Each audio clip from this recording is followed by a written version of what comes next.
Russia Ukraine যুদ্ধে বন্ধে ত্রিপক্ষীয় বৈঠকে বসেছে মস্কো, কিয়েভ ও ওয়াশিংটন।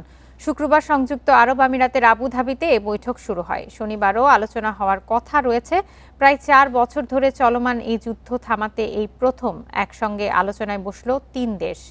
শুক্রবারের বৈঠকে কি আলোচনা হয়েছে তা আনুষ্ঠানিকভাবে জানানো হয়নি। এটি রুদ্ধদ্বার বৈঠক ছিল বলে জানানো হয়েছে। তবে প্রতিনিধিদের মধ্যকার আলোচনা ফলপ্রসূ ছিল বলে জানিয়েছেন মার্কিন কর্মকর্তারা।